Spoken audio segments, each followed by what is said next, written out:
early in the morning, that's a capitalism. And it controls everything, like your healthcare, your education. It all comes down to making money, but some things just don't make money. Honestly, ask yourself, how afraid are you of getting an injury and how that could possibly fuck up your life? Yeah, you're being stopped from skateboarding, breakdancing, doing anything fun, because if you get injured, you're fucked forever. You can't go to work. And so then you have all these people that say, well, we can make a kinder capitalism, a more conscious capitalism. It isn't gonna fucking happen. We need anarchy, we need socialism, we need communism, we need anything but more capitalism. But wait, Brett, when you go to the grocery store, you have almost unlimited choice. You can buy 100 different types of cereals. All made from the same stuff with different graphics on the outside. All corn. It's basically just a bunch of boxes of corn. That's capitalism. It actually treats about 1% of the population like humans, and the rest of us like tools for those superhumans. You don't have any money, your bank account's low? I know where the money is. Jeff Bezos has it, the Waltons have it. And they took it from us, right? They took it from us. We're just getting our money back. Yeah, your work made that money. You deserve that money. That's your money. The 1% has never decided to do the right thing. That's why we have to take power and just spread it out among the 100% of people that exist. Oh my God, have you heard the news? Kids are dying of Kratom. That's not true. They're injecting it into their veins. I don't think that's happening. An ABC Action News exclusive. A mom says a popular herb killed her son. The most recent death happened in early June. Kratom, also known as metrogenine, was one of 4 drugs blamed for his death. This was like the devil's drug. It really is just a green powder that makes people feel better. Yeah, it's a leaf. It grows from the ground, you smash it up, you make a tea out of it, you throw it down the back of your throat, you eat some capsules, and you feel better, your mind's clear. And most people that use Kratom don't have access to healthcare or prescriptions or any of that regular medicine stuff. They get it from local stores or online. Let's do an example here. You're a young person, you don't understand how all this works, so let me explain this to you. When you get hurt in your older age, let's say you're 34, you work on a roof, you fall off, and you crush your fucking heel, right? It's all shattered. The doctor 10, 15 years ago was like, that's fucked up, that really hurts. You're gonna need some opioids to kill that pain. And then the DEA says, no, you can't have those anymore. These doctors have to tighten up their prescriptions. And now you don't have any. You can't afford them. What do? You can take Kratom. It has the same effects, it's less addictive, and it's more gross. So that even brings down the use. You're not gonna use it as much. Kratom kills the pain in your body. It also cures social anxiety. The government's solution to stuff like this is always prohibition, which means putting more people in jail. How big is your appetite for the war on drugs? I'm sure it's small. It's shrinking every single day. Don't let them continue it. Don't let them outlaw more stuff. Good point. Thank you. Can you imagine being that sensitive? Like you. Well, that's like what that they're is the PC as hell. ultimate. Hey, you know what? This is the freest goddamn country, and it's so free that if you don't stand up, you aren't a free person. And goddamn it, boy, if you don't stand up right now, you ain't free. Because you have the freedom to do whatever you want. But I'm telling you, I have the freedom to make you feel bad for doing the freedom. Just get up and say you love it. Just get up right now, Copernic. God damn it. It's so free that you can't do it. You have to. It's free because there's only one way to be. That's why it's free. So be that. Damn you. They don't have anything to live. I mean, their kids hate them. They don't have, all their money got stolen by banksters and shit. Healthcare's running through the fucking roof. I mean, I tell you what, even the jobs that paid me nothing, Like when I was first learning them, it was like, all right, I can do this. You just need somebody to get the plates and make them go from here to here. I can be the master of that. I was really into that, and I can do that. But after a while, it's like, you guys treat me like shit, and I get the plates from here to here every fucking time, and you talk down to me and shit. What's going on? Jesus, you're counting my lunches. Like you're looking at what I'm eating. You're like figuring out when I'm going out to smoke. Like all of a sudden you're in my shit. But all you said you wanted from me was the plates to go from here to here, and I'm getting the plates from here to here. God, that was the most accurate representation of how I feel when I get a job. At first, I'm helpless. I'm a little baby. I'm sucking off the tea to the manager to tell me what I need to do. You know, I don't want to, my wings aren't fully formed yet. And then once I learn what I'm doing, I'm like, y'all could treat me a lot better for this. I deserve a lot more for this. Wow, this is some bullshit right here. Now that you kicked me out of the nest and I'm flying through the sky and trying to flap my wings here, I don't think you're giving me enough. I don't like this You at didn't all. set me up right.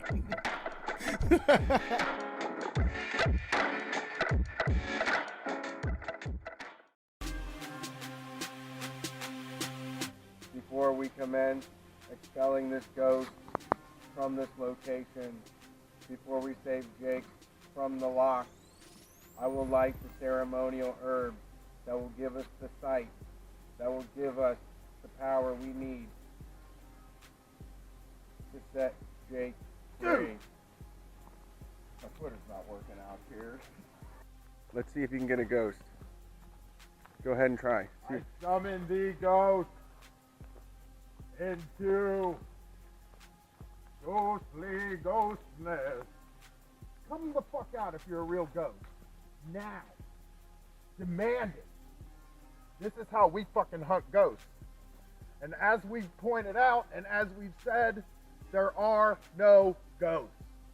So this is where the ghost lives, from what we know. And he's not home. Let me see, let me try this. Jake, you may overtake my body. I accept you into my heart and soul. Please, if you are here, take control of me. Use me as a vessel. Gross. Nothing. Yeah, no ghosts. So I guess the lesson of Beaver Creek is there's no such thing as ghosts, there's no God, and the Bible is a lie. Off to Helltown to find out what the government's up to in the middle of fucking nowhere, Ohio. Hell yeah, bumping out here. Can I get some of this safety herb in my lungs, please? And thank you, are welcome here. Jake, you can't have any because they drug test. Yeah, if you go to work, man, you're gonna get drug tested. Jake, you son of a bitch! You get out here! Hey, Jake! Ain't coming. He ain't coming because he's afraid of me, Brian Quinby from Street Fight Radio. Brett, would you like a shot at Jake? Yeah. I just fell in a hole. That was Jake. That was all Jake. I think we Jake found do the that? ghost. Jake won't let you see your mention. He's like, don't look at your phone while you're at work, motherfucker.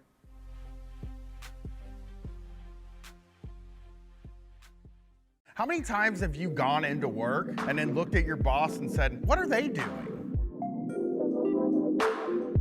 You ever think about the levels at a job, Brett? Of course, the people on the very bottom. What do they do? Usually clean. Yeah, and then there is the people just above them. They're the ones that do the second hardest job at the place, right? Deal with customers? Yeah, that sort of thing. And then there's another level above that, and that's the manager that's in the place. Now let's think about what comes after that, right? You might have a guy named like Glenn that comes to your office every 6 months, and you have to lay out the red carpet for Glenn. Think about what the person above Glenn does.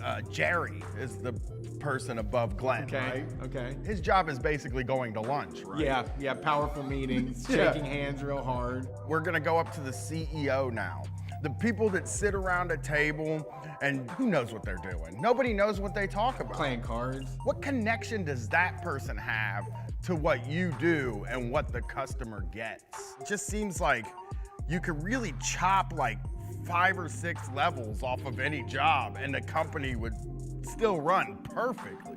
Think about your job. Now imagine your manager isn't there. How much smoother would your day run? I mean, how many of you work a job where you don't even know who the fucking CEO is of the company? That means they're absolutely useless. They're parasites. They're on the top, getting most of the money, sending their kids to private school, driving the fanciest cars, and they can't make a sandwich. Every new level of hierarchy is more money coming out of your paycheck. Unions are fucking great because it's not HR. You need solidarity with the other workers. We need to use that and exercise that. You and your other workers are the most important people at that company. I mean, hell, the way I think about it, maybe you don't get a union at all and you just take the whole company away from the bosses, and that's called a co-op. For the almighty dollar, everyone's a slave. Cause what's the point of doing shit if you ain't getting paid? Polite It's about just it. not the polite way to have Yeah. sex. That's just I- really one way to have sex that's polite, and it's to say, ma'am, or sir, or non-binary person, would you like to enjoy some making love with me? And then if they answer yes, then you mount that person and you move back and forth politely, and then you kind of finish it up and you say, that was great, and then you never mention it again. That's the right way to have sex, okay? And folks, and that's why we don't do any sort of sex advice or sex stuff on this show, because there's none to be given. I am wise! I want you to write the polite sex book, like the proper polite method. I just said it. You know, you probably hear people constantly talking about this horrible thing called capitalism. I have. Yeah, you've heard that? Yes. You're like, what? How does capitalism affect me? I will tell you, it runs your entire fucking life. You've probably heard of socialism or communism. Communism. And they say they try to control your entire life. Your whole day is taken away from you. What control do you have over your day now? Most people have to be chained to a desk for 40 hours.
Everybody, welcome to Street Fight Radio. It's Wednesday night, time for a street fight. We're glad you're here. Once again, Brian and I will go toe-to-toe with what's happening in the world today, like we have for a very long time now. So thank you to everyone that shows up. We're now live streaming this. We've been doing it for a long time now, but you can watch on Facebook, Twitch, Twitter, and YouTube. Feel free to check us out on Twitch, where you can get some bonus emojis for the chat and other subscription options.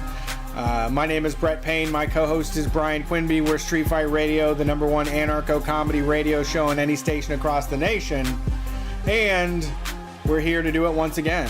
Thanks to all the friends that show up and support what we do. The Patreon is going well. We've got lots of content on the way. We just recorded a really good episode for the video stuff.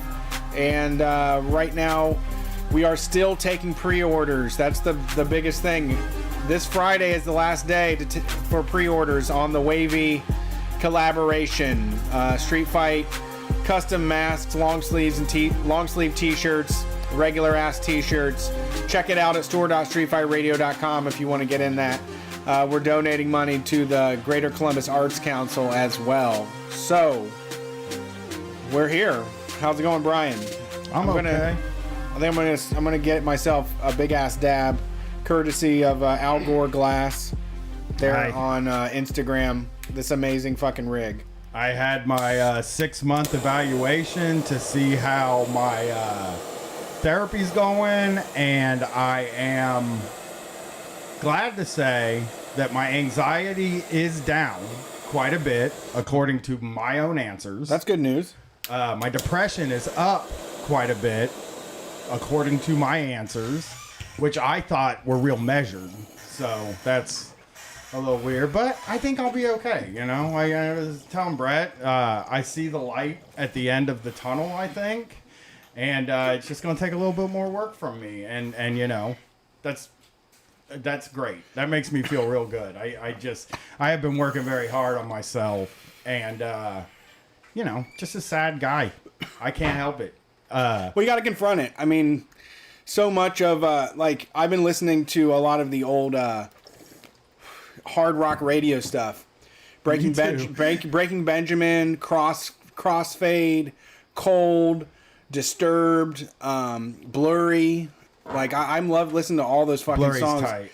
But it's all, I mean, the theme all revolves around like suffering alone, like being all by yourself, or you know, like just being sad and not handling it, not being able, just taking it on as like something that you have, you know, that's there forever, you know. Yeah. And I mean, like I mean, Brett knows me very well and has spent long weeks with me on the road and shit, and for the anxiety to go down, it's like not you're not, there's no way I wasn't going to be depressed when it went down, because I was in an emergency 24 hours a day, 7 days a week. Yeah, and that's also another thing to avoid the sadness. I mean, it's the same way, which I'm guilty of this, which is working.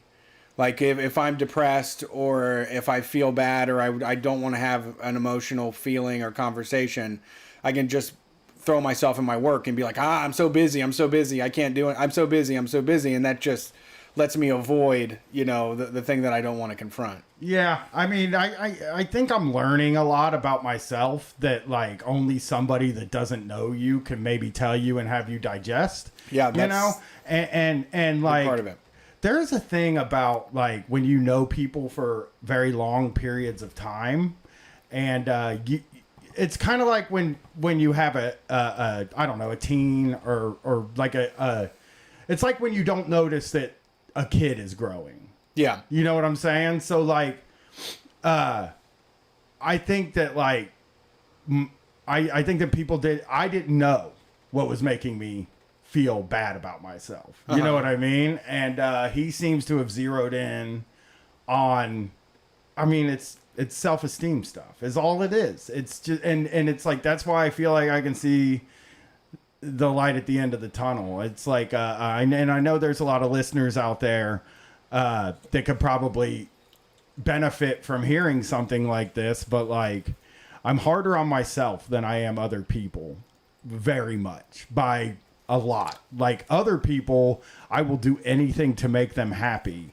even if it's at the expense of who I am. And like, it makes me feel like a bad person, and nobody that knows me is gonna say that about me, because like they have that we all have like preconceived notions of who each person is. Yeah. So you don't see like a change in somebody from the outside. So like, you know, it even makes you feel very weird to say like, it makes you feel like the doctor is saying you're too nice, which is not what he's saying, but he is saying like you're very considerate of everybody's feelings and you don't want to hurt anybody's feelings, and you fucking for yourself, you're like, well, it's okay.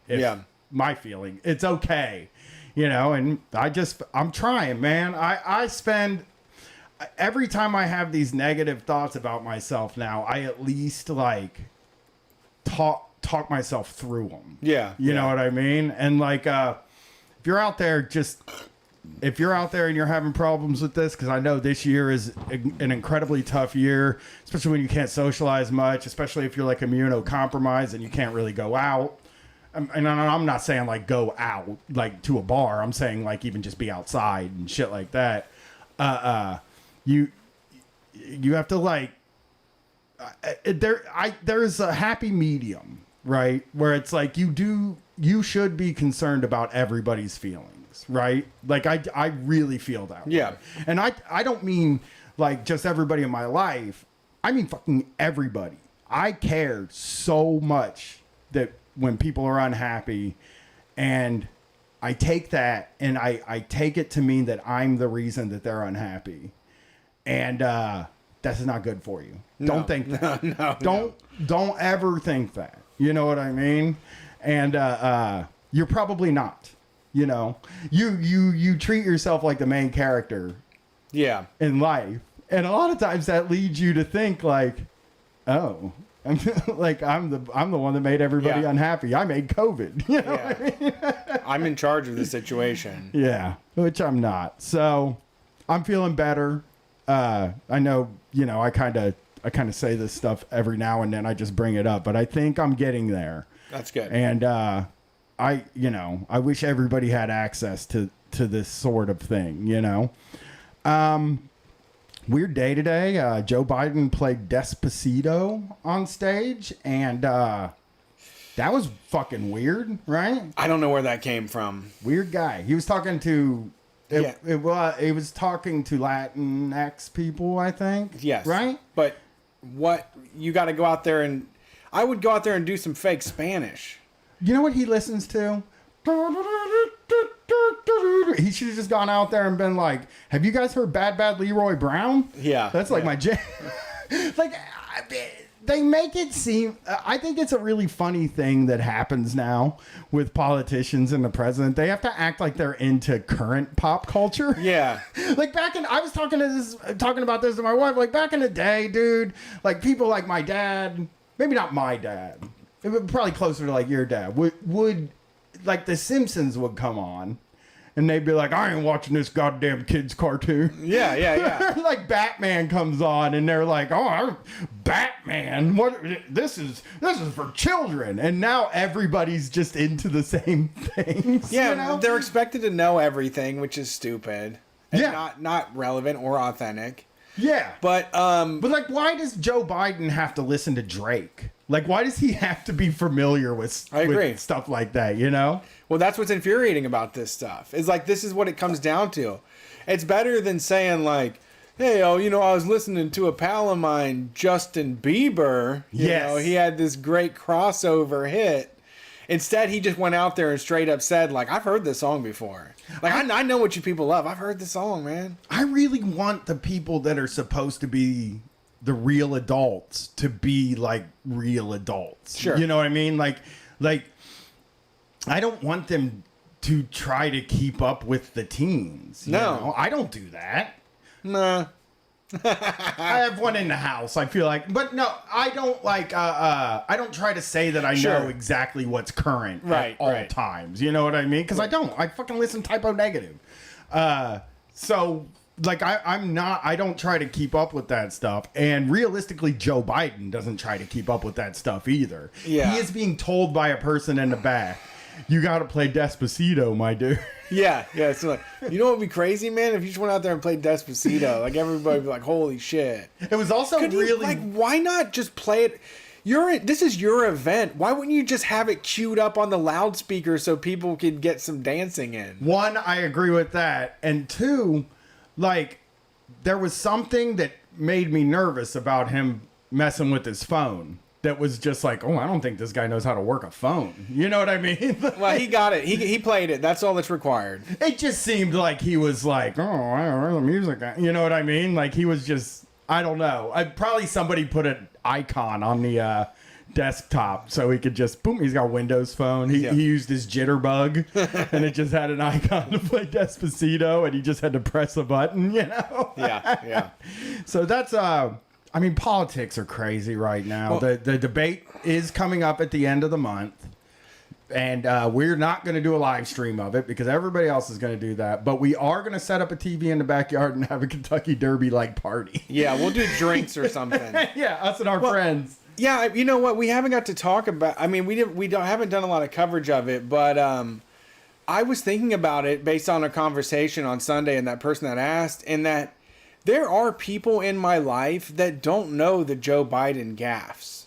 No, they're not even hearing it. Right, I've had it recently where I've said like Joe Biden is like a madman. And they're like, "What do you mean? He's no Trump?" And I'm like, "He's the same as Trump to me." And then I show him like the leg hair video, and they're like, "He fucking did this?" I'm like, "Yeah, that's the guy. He talked about the kids touching his fucking leg hairs." Yeah, that is roaches and learning about roaches. Corn pop. I showed him the 9 to 10 years thing, and they had no fucking clue about any of that. Who were they? You're like friends of ours. Yeah, I know who it is.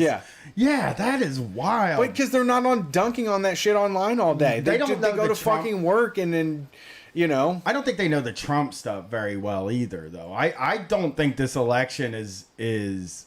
I just think it's like an online phenomenon because of COVID. But the Trump highlights are more likely to get passed around, though, Funnier. in those circles. Well, that, I think, is also like a course correction from back in 2016 when people were kind of trying to... Back in 2016 when people were kind of nicer to Trump. When they had him come out and dance like Drake on SNL and stuff like that, Jimmy Fallon rubbed his head. I think they did do like a course correct where now it's like we're gonna make fun of this guy. Yeah, this guy sucks. Is the guy we have to say no. Yeah, we have to fuck. Yeah, and that's my hope. At least maybe I am oversimplifying something, or I don't really fucking know. But that's what it feels like. I feel like Biden's going to win. You know, especially after talking on the show the other day with you, even just talking it through, I kind of feel like he's going to win. And, you know, in the end, I don't know. I think he's going to stop some of the bad stuff, which is, that's all we can do. He's not going to actively root on like the militias. No. But he's going to make the cops take the work on instead. Yes. Yeah. I don't know. I think for me, it's just like, the fact that we can't get like a surefire win against Trump, it's just like we have way more things to figure out. Like we just have to start. It's just frustrating because there's no reason that there should be like a hard fought battle, you know? Yeah. I don't think it is. I really feel like your point about the buy Don signs, and then I started, you know, kind of counting those as I was out walking around, and in my neighborhood, there's only a few Trump signs, and but I think the issue with that is that they pop up next to houses. Like the houses all around them will have like Black Lives Matter signs and stuff like that. And I think it's like they even just get the Trump signs because they're like, I'm surrounded by these goddamn libs, you know? Yeah. But I also think that happens the other way too. When somebody buys a Trump Pence sign, the neighbors all grab Biden signs. Yeah, with this, it's so there's a house on my running path. I need to take a picture. They have a Biden Harris sign right next to a Back the Blue sign, just like 2 middle fingers up, right? Like right. I see that in UA a lot, like in Upper Arlington, which is a touch more of a conservative.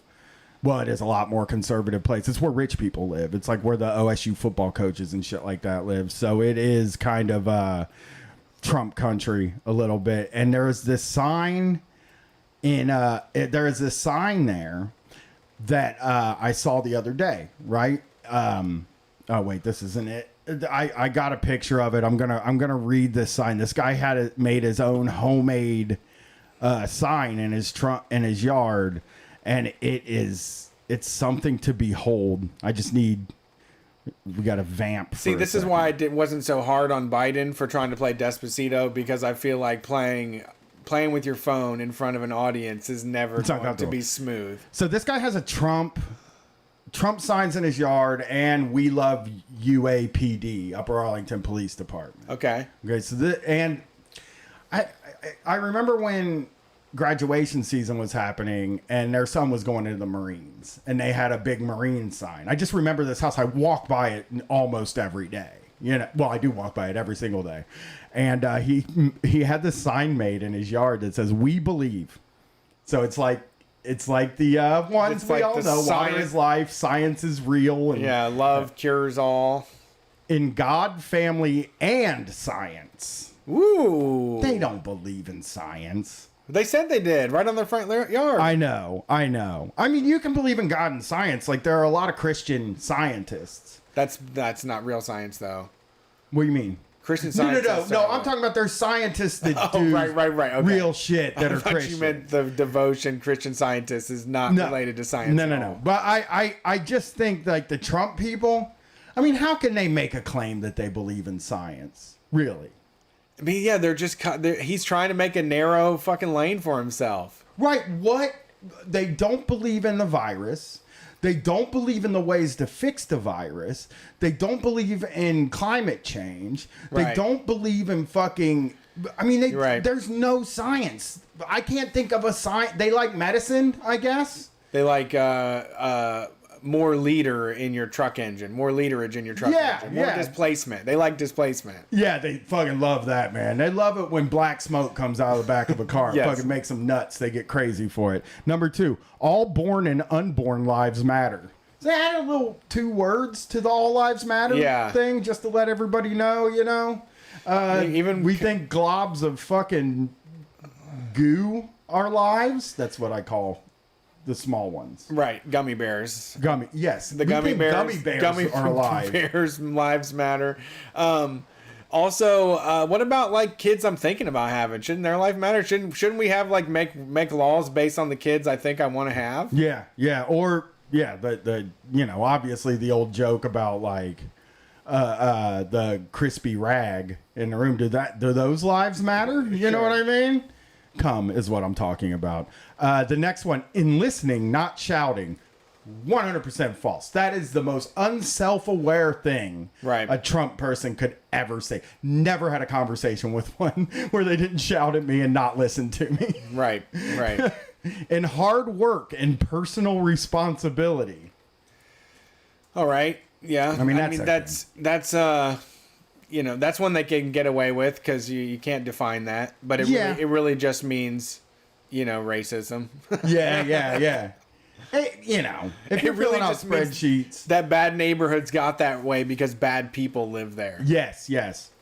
The next one is in love your neighbor as yourself. That's some Christian stuff, you know. I believe in that too. I think communists believe in that a lot more than Trump people, to tell you the truth. I don't think Trump people like their neighbors. No. You know? I don't think Trump people like anybody. I think it's a pretty isolated life where you're the king of everything, and it's kind of like what you were. Maybe it is also like related to what you were saying at the beginning, where it's just you're in catastrophe mode all the time. Yeah. Like you are avoiding a sadness, so you every single day rev yourself up with like how everybody else is like ruining the world, or you know how the walls are falling down, and like, you know, every single day all these these little precious white children are getting stolen from schools, you know. And you know, like we used to do a joke back in when we did our very, very early version of the live show about how like a lot of these people fucking have a garage and they jump in their SUV in their garage, open the garage, go straight to work, leave work, drive through a drive-through window, pick up their food, and then drive home. Now they go home and just order the food. Yeah, just have Uber Eats bring it. Yeah, contactless. Yeah, I do that now too. In peaceful law and order. But only on one side. They just believe on one side. Yeah. You know, the police can't everything the police does is peace. When the police bop you over the head with a fucking stick, that's making peace, not being violent. Right. Everything they do is peace. And in forgiveness and kindness, another thing. Trump people don't believe in kindness at all. It's the least kind. I mean, I'll say this. Compassionate conservative back in the George W. Bush days was 100% bullshit, but at least it had like the sheen of kindness. This Trump shit doesn't have any of it, you know? Yeah. No, I mean, seriously, yeah, there was like a we respectfully hate your lifestyle, you know, type thing. And now it's just constant screaming and caterwauling about everybody else and how they live. It drives me nuts the way that I see some of these people post like, we just wanted to be left alone and these Antifa are shoving their agenda down our throat. And it's like, no, this is a reaction to you, to being against us being anything besides straight white Christians. Yes. You know, like if somebody isn't living that fucking lifestyle, you throw them in jail. Yeah. You want them in jail. 100%. It's so, it's such bullshit. So that's what Trump, I liked reading it because it's like, that's what Trump people look in, when they look in the mirror, that comes back to them. And it's like nothing in it is true. I love these stupid leftists so much. They don't know their bad ways. Trump's got to annihilate him with a nuclear weapon, and I weep for him every day because I have such a big heart. Right. Yeah. I love the, we have to annihilate them. You have because to. They hate Everybody us, knows dude. what you have to do. If someone slips up one time, you fucking kill them. Yep. So last week we did a classic radio thing where we did a tease to a countdown, a wonderful countdown that we were doing from Money Inc., the worst companies to work for in 2019. And we're going to get us the top 10 worst companies to work for last year. So I assume they haven't gotten better. Yeah, COVID's going to change this quite a bit. Yeah. I saw Chuck E. Cheese is on the ropes. Oh, no. I have Chuck E. Cheese. So we have a folder now for evergreen stuff. And I have Chuck E. Cheese training videos from when I worked at Chuck E. Cheese. Well, we got to get in that.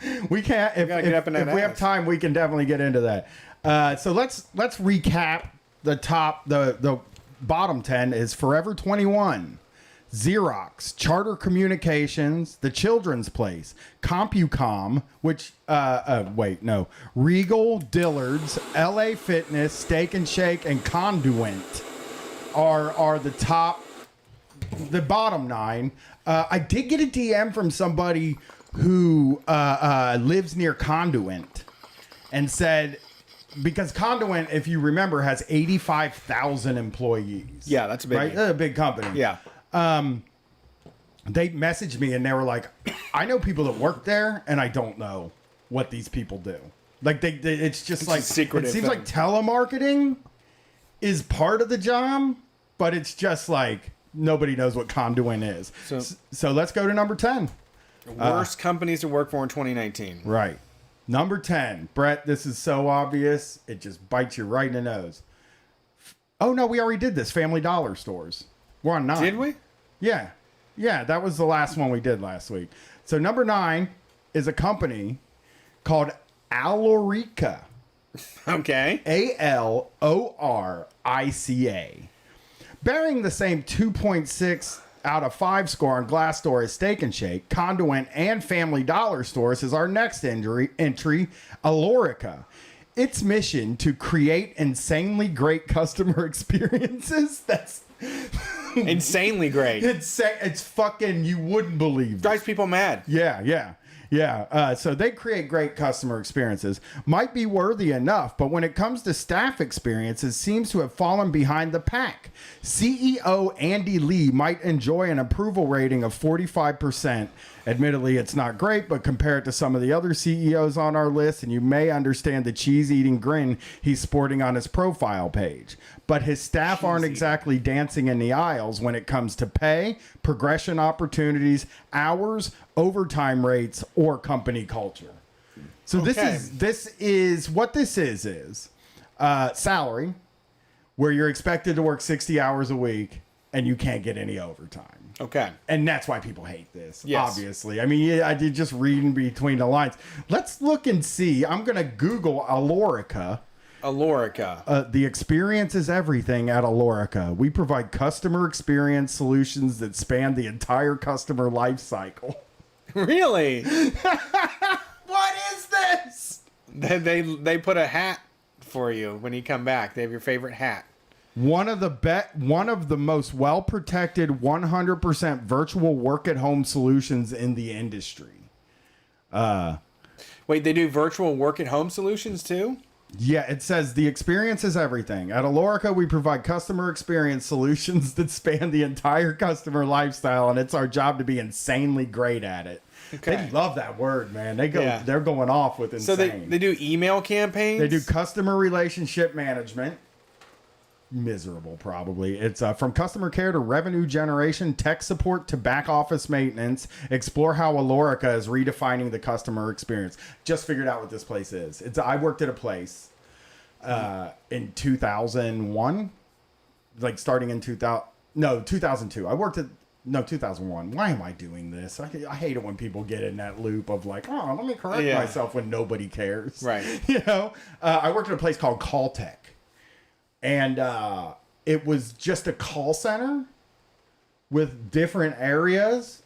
I did technical support for Bell South Communications for their internet service. My mom also worked there, and she did customer service for Priceline.com. Okay. I also got a guy hired there who did customer service for CompuServe, and he incidentally got fired for looking at porno on his work computer.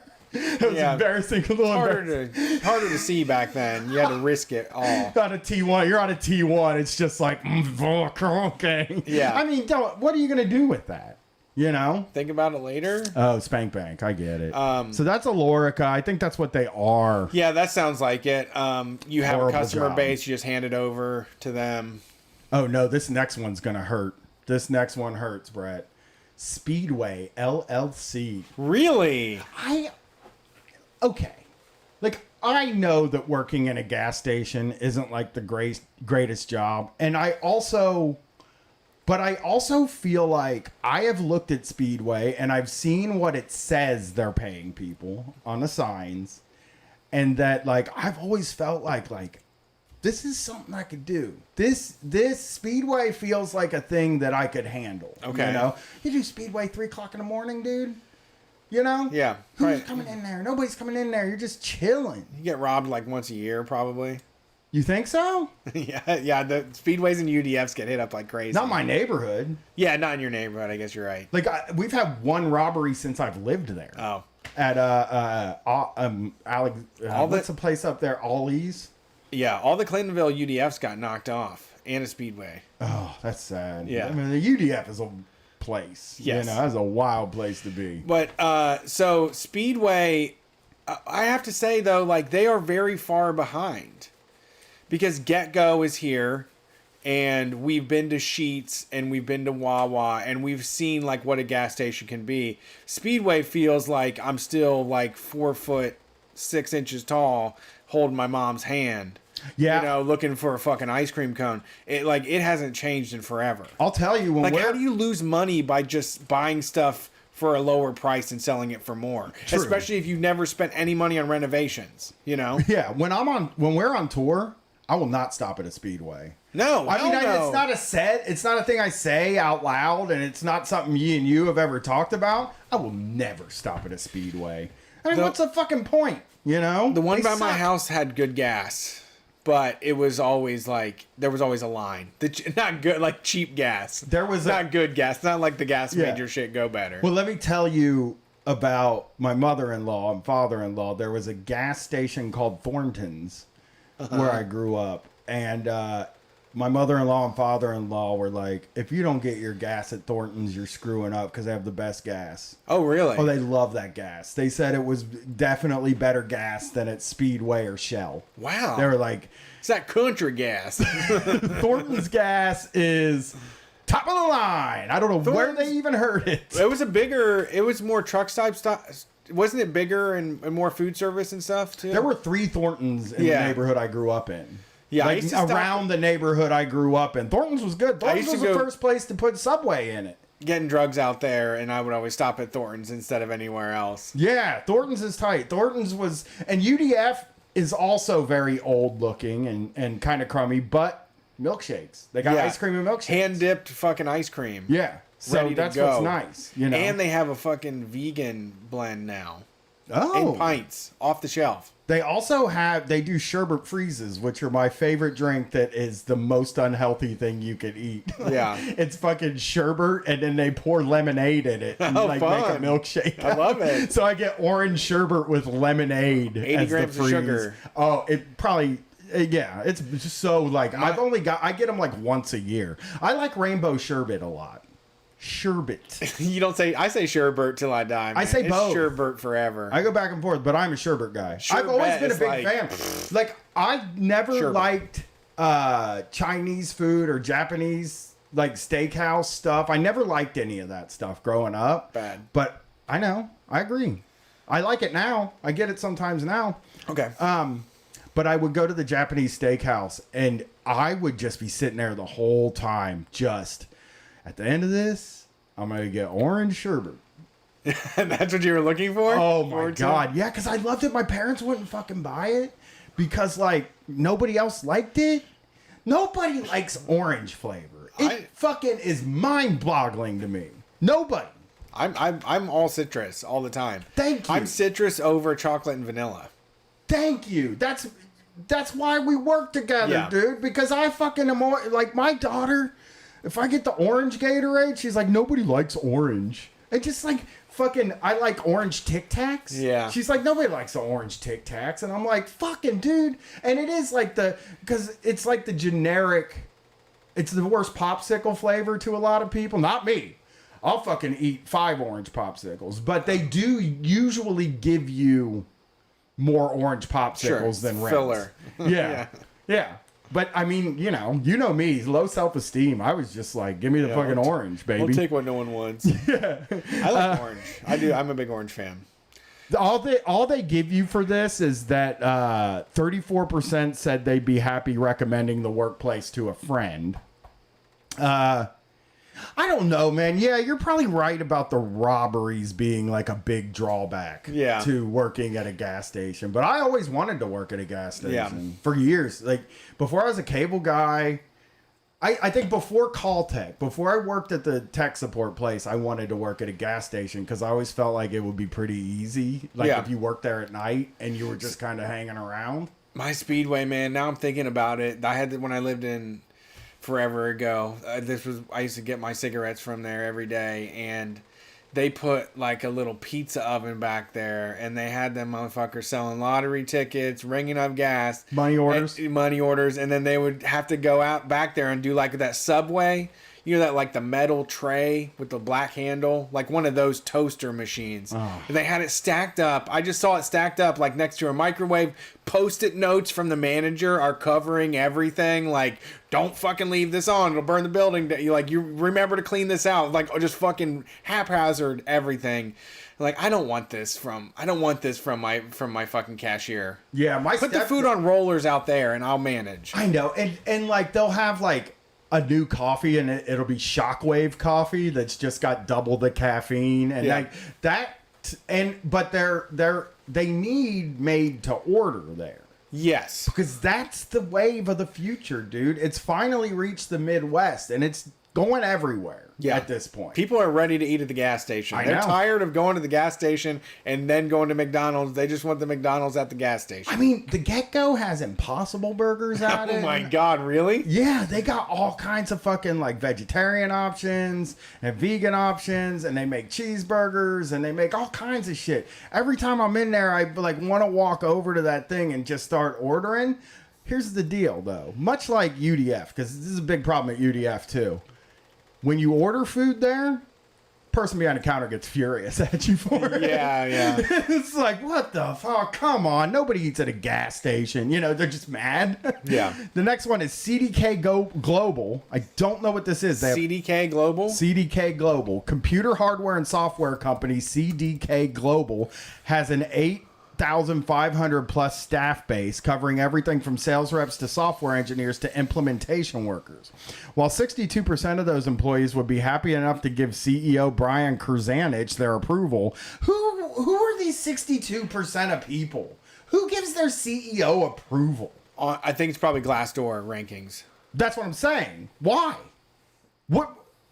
Why? You know, I hated that fucking company, but the CEO, he had a great head on his shoulders. That's what I'm saying. Like, nobody fucking... Everything that you hated about working at that place starts with him. From the top down. Yeah. So it says low wages, infrequent pay reviews. Oh, reviews. And a lack of support from management are just some of the reasons why only 33% of the company's 10,000 plus staff. Oh, that's the wrong one. I read the next one. So that's for the next one, U.S. Security Associates. Oh, no, they're getting worse. Yeah. Well, I looked for CDK Global, and it said people also search for Alorica. Oh, no. They're tied to... Because they probably get their tech support done through Alorica. Yeah, or just like all the dog shit companies, they must be competing with them. Yeah.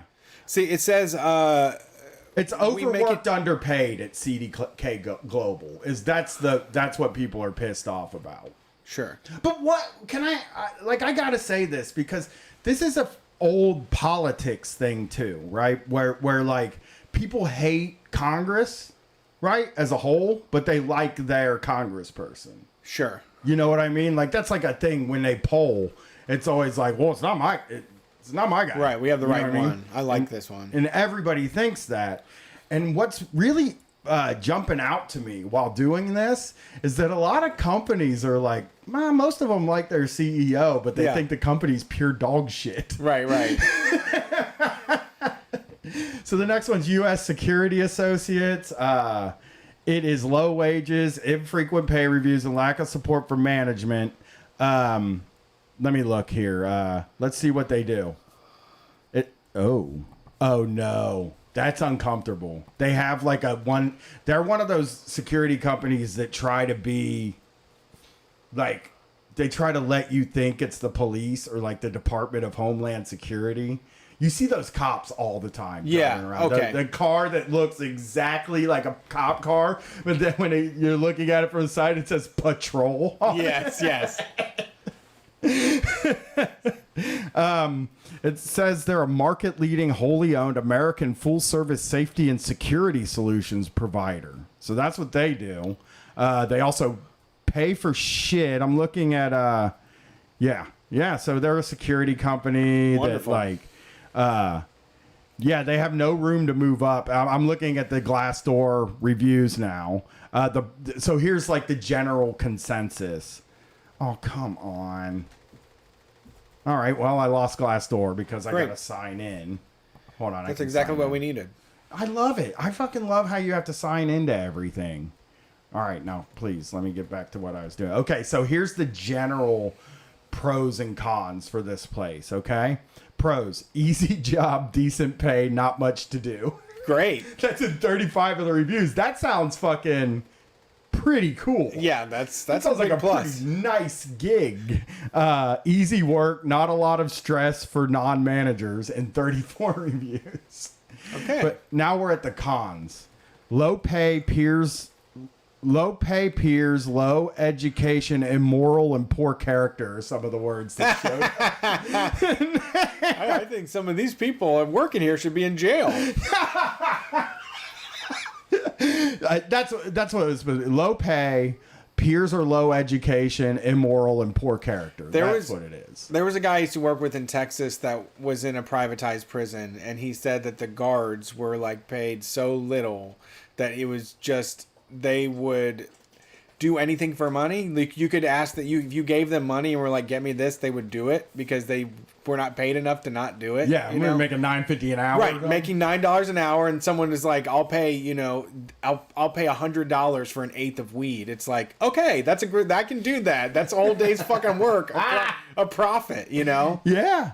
I mean, fine. And then in the next con, the next words for the con are.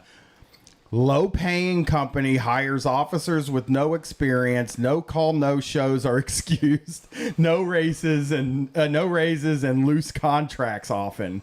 So, okay. Well, no call, no shows are excused. Yeah. So that means like you're fucked. You think you have a partner for that day, and then you just like, oh, they didn't show up. You're like, fuck. Well, yeah. In 32 of the reviews, it says expect to be called in a lot to cover for other people because no one wants to be there. That's so bad. I mean, I'm not opposed To reluctant security? Yes, that's exactly it. I'm not opposed to you getting a security guard job that you just get to sit at some place for fucking, That's secure. Yeah, I would love to be a low character, a low moral character security guy. That Just sounds great. Chase off skateboarding kids and Yeah, I don't even think they do that, dude. I don't think they do anything. I think they smoke cigarettes and eat burritos. Okay. They just like sit there and they eat those cruddy frozen burritos and just smoke The cigarettes. bomb. Yeah, the bomb. What's that? What's the hamburger? Speedway had the bomb. Oh no, the hamburger, the Speedway hamburger, the big ass hamburger. Big ass hamburger. Big ass. Yeah, they would let you use the microwave to heat it up. And the last con they have here is lie about your pay, no vacation pay. Damn. Yeah, this place sounds like shit. That's why the people that are doing security are so mad all the time, I think. Yeah. I mean, it does sound like a pretty sweet gig if you're a guy like us, you know? Yeah, I mean, it sounds like good for. I did have a friend that said he worked at a hotel. For the most part, he had one serious situation, but he said for the most part, it was just trying to waste time. Yeah. Like trying to make it look like you were securing shit. Yeah, you're walking around going like, looks secure. you just point at stuff. You're Yeah. like, yes, yeah. Oh, did that lock? That's a lock there. Nice lock. No armed gunmen in this hallway. Well, it was like that when we were in Vegas. We were in the hotel and we got kind of paranoid because, or I did. Maybe you weren't there. I don't remember. But they had security guards roaming the hallway on our floor, and we got scared fucking shitless because we were like, I don't like this at all. Yeah, yeah. You know? Number 5. Oh, this is a bad one, and I know it. Genesis Healthcare. You do not want to work at Genesis Healthcare. I see their cars around all the time. They're P-test people. Oh, no. Yeah.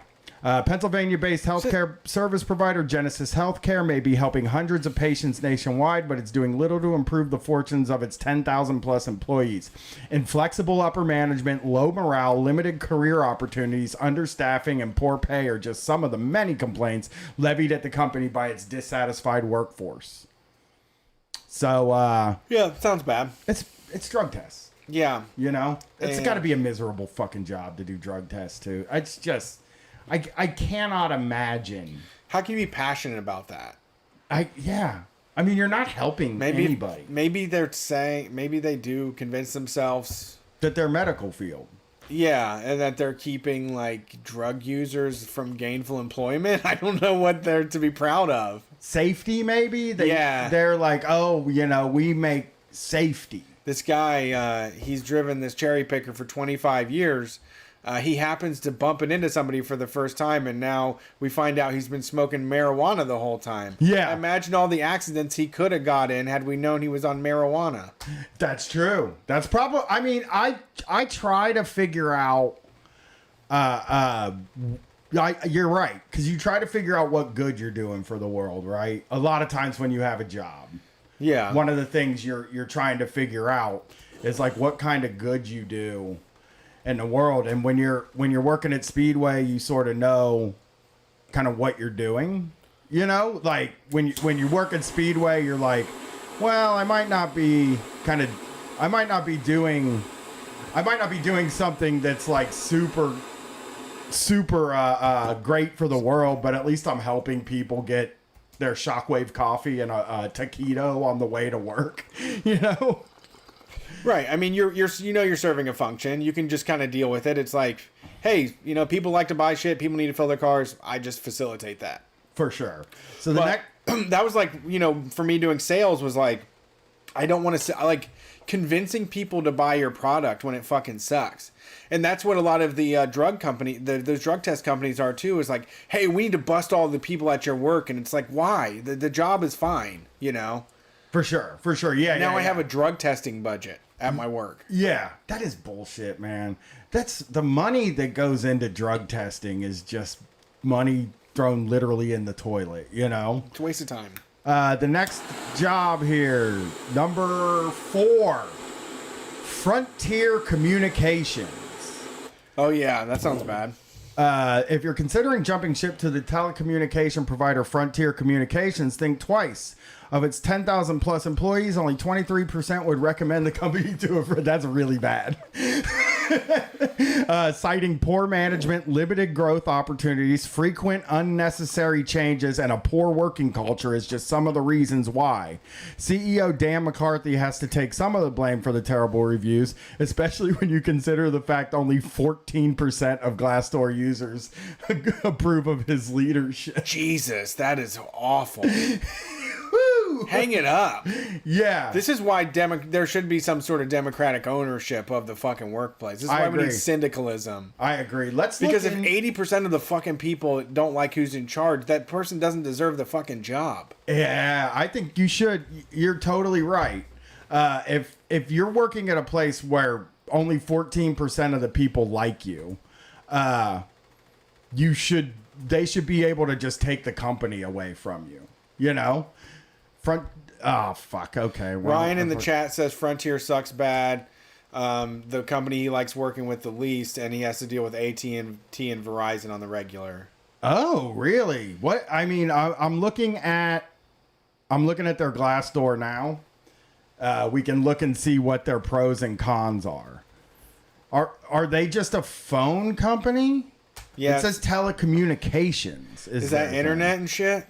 They're on a mission to provide technologies and service that help make people's lives easier. Not a simple matter in today's complex world. So I can't tell. Telecommunications, I guess. Let's look at their pros and cons. That's fun, right? Yeah. Oof. Okay, here we go. Pros. Gotta be fair. You gotta do the pros. You'd be tempted to just do the cons. Doing this show. Yep. You got to do the fucking pros, man. Good pay, autonomy and daily tasks. Good benefits for employees and family. That's in 96. Those are the good ones, right? Here we go. Cons. Inept upper management that takes huge bonuses even when lower employees get nothing. Yeah, that's work. Yeah, that's the breaking rocks business. Yep, work-life balance is awful, and there's no real training program. Oh, I got a perfect picture in my head of who Frontier is now. Senior leadership is out of touch with what workers are going through.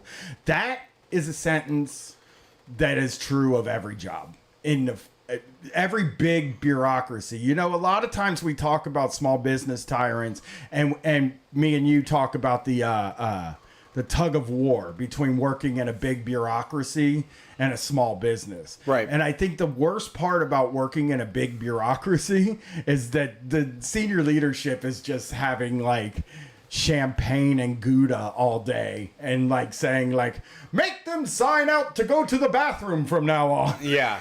And then you're just dealing with new shit all the time. Yeah, getting dragged into those big company meetings where you're with hundreds of people in a room and they're like, gang, we did it. We broke the Q3 numbers. And they talk about they're pausing. Some fucking guy comes out and, shakes his thumb at you and he's like, we're making a lot of improvements this year and it really shows. And it's because of all the hard work you did. Yeah. And then you go back and they're like, well, we're not doing raises though. There's no more Christmas bonus. You got you got a buffet for this meeting. You got a breakfast buffet. That's what they used to do at fucking Insight. It was the worst fucking thing in the world. They would have a quarterly business meeting and they would put out all this pretty nice, I got food poisoning from it once, but they put out that's pretty nice. They'd put out a buffet. It's not nice, just pretty nice. Yeah, well, they made me finish the day too. I was on my Nextel, hey, I'm puking and shitting all over the place, and they were like, yeah, can you just finish up? Hey, tighten it up, button it up. It's Friday, so you don't got to come in tomorrow. Yeah, you'll shit your brains out tomorrow. They also made you come in at 6:45 in the morning instead of 10 in the morning, which was when I was supposed to be there. So it was just brutal, man. And it was those meetings that were horrible. And you're driving, because I came in at 10. I worked 10 to 6. So, I get a little bit of sleep in there. But they just, one day every quarter, it's time to come in and eat shit.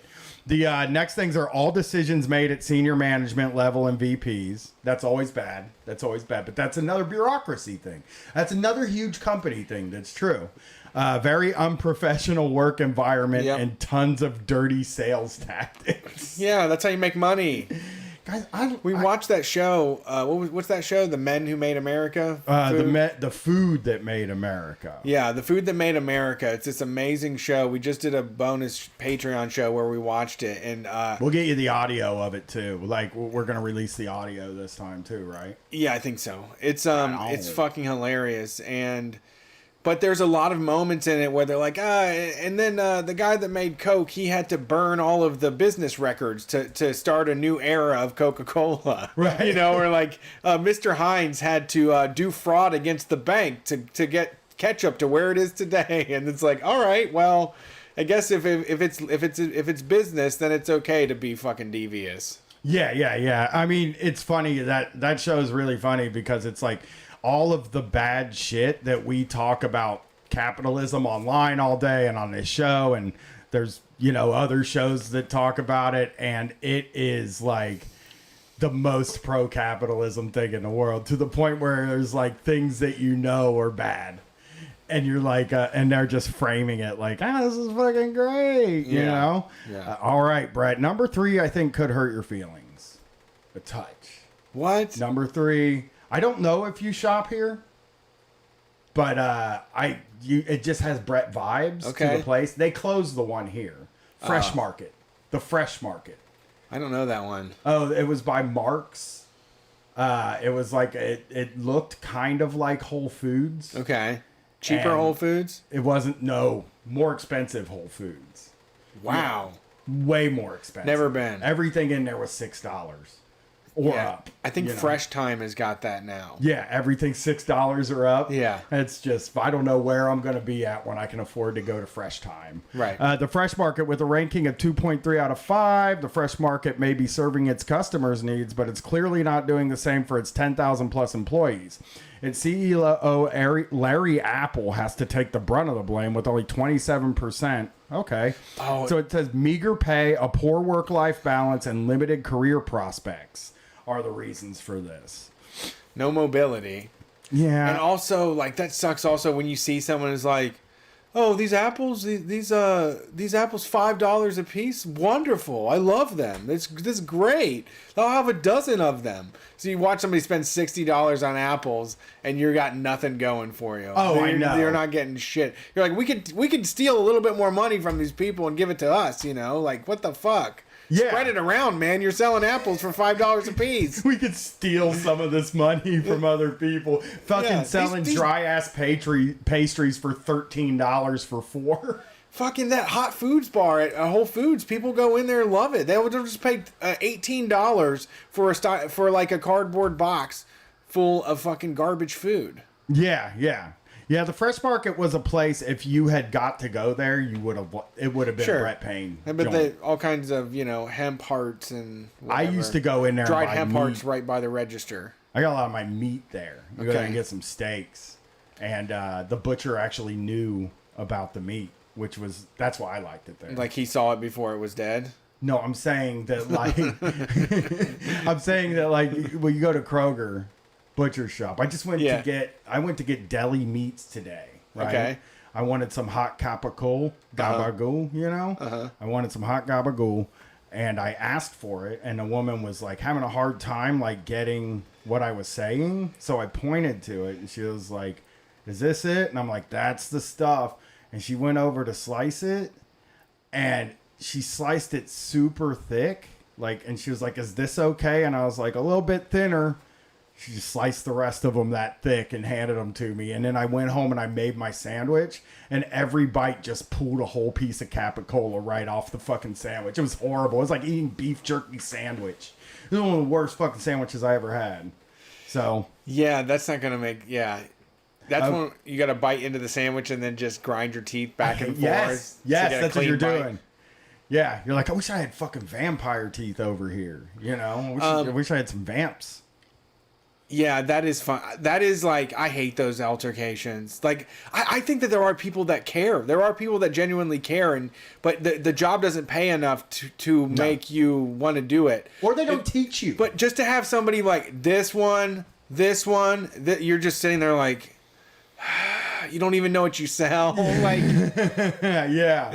You don't know what any of this is. Like, this seems like the first time that, I guess is the first time you've done this. I don't know. What is happening right now? Well, it's like that in the meat department at the grocery store. You just have to like understand that like people used to be butchers. They would get the whole animal and they would put it all together. And these guys are just like going back into the butcher place. And they're taking steaks and wrapping them in the thing, and they're just like, the trainer is like, this is sirloin, this is this is this, and that's the extent of the knowledge. There's no connection to their job at all. That's all been taken out. And they don't have like even like a video course or anything like that. They don't give you stuff to learn about it, and it's because they don't want to make it. They don't want butcher to be a trade. No, you know what I mean? They just don't want that. Because when the butcher's a trade, the meat is more expensive and the butcher is getting paid more because that is not an easy job if you're doing it like the right way. Right. You know? Yeah. They're opening a vegan butcher shop in my neighborhood. They got 2 coming, dude. Oh, really? Yeah, one in Clintonville too. Oh, yeah. I was going to tell you got to come over. We do some vegan butcher shop shit. There's one where the empanada place was. Where at? There was an empanada place in my neighborhood. What road?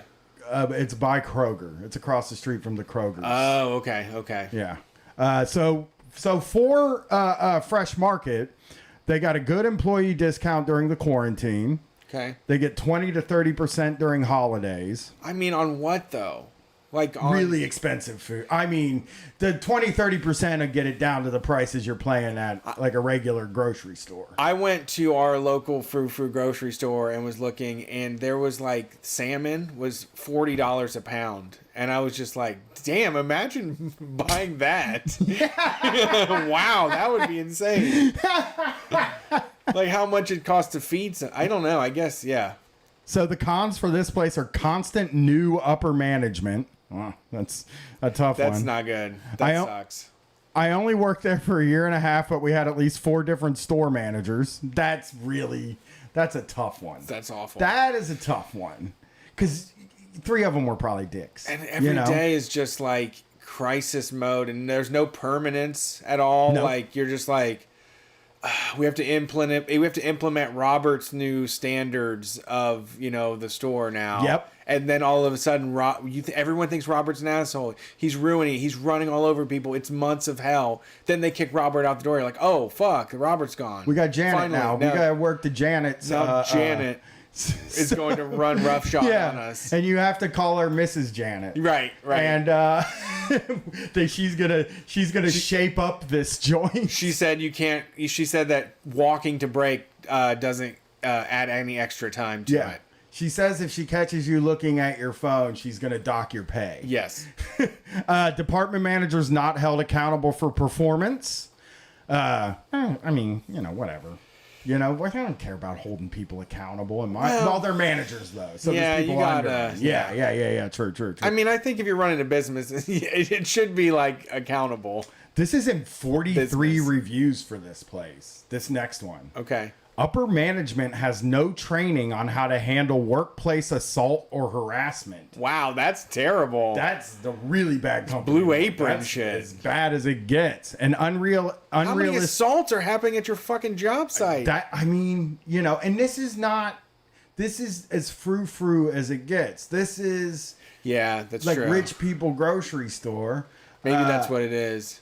Yeah, anti-vaxxers going nuts. If they're not paying any money, though, it's just one of those things that, like, if you don't pay people to give a shit, and your manager's always changing, and you fucking, you don't have any training and shit like that. Things can get a little fucking crazy. When I got robbed by a coworker when I worked at McDonald's. Right. You know? But it also does go back to that thing is like it's so inefficient, but they're selling an apple for $5. So it's like the money comes in, so the business can thrive, but they have no idea. It's horribly run, it's inefficient, they don't have people that care about what they're doing, and it's a piece of shit business. But because they're ripping off that rich upper people. crust, yeah, because rich people get excited. I'm so glad they closed now, especially after reading this. I'm so glad they closed the Fresh Market and they're putting in a Asian food court and like grocery store. That's a come up. It's an upgrade. Yeah, because we went to that Japanese place out in Chicago, that mall. Yeah, maybe I'm wrong. I don't know. No, it was Chicago. And I don't remember the name of it, but it was a big mall. It was. They said it was the biggest one in the country. It was fucking incredible. It was just a bunch of stuff I never see. And I'm very excited to go to this place. Yeah, it was cool. Then they did have that food court with like all the different, so many amazing things that were fried and new ingredients I've never seen before. Eel. Yeah, and squid and stuff. I'm gonna go there and eat all that stuff. Daikon, everything. Because my wife thinks it's wild. I don't hardly eat any seafood, but I eat clams and tuna. Okay. But not shredded tuna in the pack. I will never eat that. Tuna steak. Tuna steak. Yeah. I like a tuna steak, and I love oysters. Oysters and clams and That's shit. so weird. I know. I don't fucking know why. I fucking go nuts for those things. I go to a raw bar and just go off, not touch one shrimp. Wow. I will never eat a shrimp. Unexpected. Disgusting shrimp. You know, salmon, get out of my life. Give me some fucking rocks that I have to pry open and suck out. You know? Yeah. With hot sauce. Number 2, United Biosource. What's that? It may be one of the leaders in pharmaceutical support services, but its dedication to global product safety, brand loyalty, and patient access strategies clearly doesn't extend to fostering a healthy work-life balance, fair pay, career stability, or supportive management system. Yeah, that sounds like hell. I got the pros and cons here. I guess they say they got flexible work from home options, and it's close. This is close to a lot of great places to eat. Okay. Nothing to do with the job. I mean, there's a great hang. It's great spots to get lunch around here. It's fucking phenomenal. Yeah. Here's some cons. Senior management does not have a clue. And they're compiling these from multiple reviews, right? Yeah. So a lot of people wrote senior management does not have a clue into that. If guys work there, they are usually higher up supervisors or upper management. Seen that. We know that. That's true. It's like when dudes are teachers, a lot of times they'll make them principals. Oh, yeah. And shit like that. What is this for? This is for United Biosource. They're a pharmaceutical that place where, you know, my mother-in-law worked at a pharmaceutical at Merck, the pharmaceutical company. They ended up closing it. But it was like mostly women. It was like it was a lot of women worked there. It was more, I guess they called it women's work. I mean, it was, they call it like pink collar or something, where it's like almost blue collar and almost white collar. And just like counting pills and putting them in bottles and shit? I guess that's what it is. Yeah. Just nothing, sorting tasks. It says you need to protect your own work-life balance, as everyone here is super passionate about the work. Okay. Working long hours, including massive overtime with no appreciation given, and high turnover in certain business units. So that's United Biosource. Sounds like a really shitty place to work. And number 1 is Union Pacific Railroad. Wow. Yeah. That's from the old days. That's who did it, man. They won. They're the worst company to work for, which, again, driving a train sounds badass. Yeah. Sounds like a great job. Yeah, definitely a great way to see the country. Shoveling coal, and that maybe it's the coal shoveling. I'm sure they have to do that still, right?